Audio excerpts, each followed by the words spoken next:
Je me disais, par rapport à ce que vous avez dit, Éric Emmanuel, quand vous avez parlé donc, que c'était presque un acte ontologique, et surtout quand vous faisiez le parallèle avec la politique sociale et la solidarité qui finalement est menée plus par la raison et la peur, est-ce que c'est finalement toujours la peur qui empêche de donner, in fine? Oui, je crois.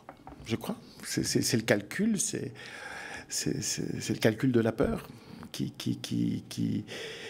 empêche de... Il y a une jolie expression pour désigner les clochards, on dit ils s'en remettent à Dieu. S'en remettre à Dieu, c'est-à-dire vivre comme ça dehors, d'aumône, etc., etc. S'en remettre à Dieu, et c'est-à-dire aussi s'en remettre à son prochain, puisque... la façon dont Dieu peut exister, c'est à travers aussi le prochain.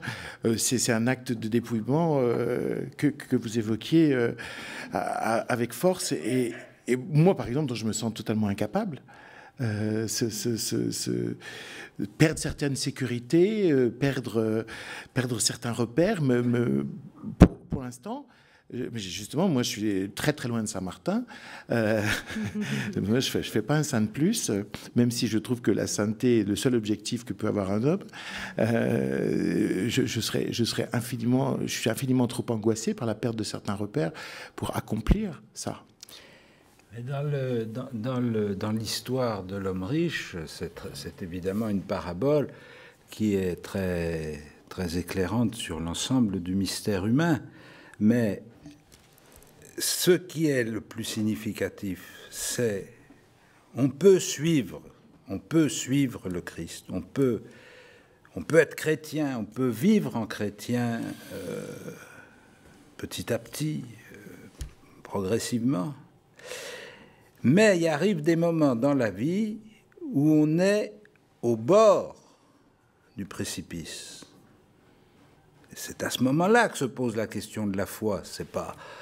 La foi ne se pose pas tant qu'on marche, qu'on voit où on pose les pieds. Puisqu'on voit, on n'a pas besoin de la foi, on sait où on est. Bon. La foi, elle vient, dans l'Évangile, c'est quand Pierre marche sur les eaux pour rejoindre Jésus et qui se dit, je vais couler. Et il coule. Bon. Voilà. Et qu'est-ce que dit Jésus? Pourquoi ne croyez-vous pas? Voilà. C'est-à-dire, la foi, c'est le moment où toute la vie, avec tout ce qu'il peut y avoir de relatif dans le tout que dit un homme, que toute la vie bascule dans la confiance à un autre, dans la confiance à l'autre. Tant qu'on a des précautions, des moyens de se défendre par soi-même, on ne bascule pas. On se perfectionne. Donc, juste pour conclure, si je dis qu'à chaque fois qu'on fait un acte de don, à chaque fois qu'on donne, on pose un acte de liberté. C'est-à-dire, voilà, on est libéré de la peur, on est libéré, on est vraiment en liberté. Voilà. C'est pas mal? C'est bien. C'est bien.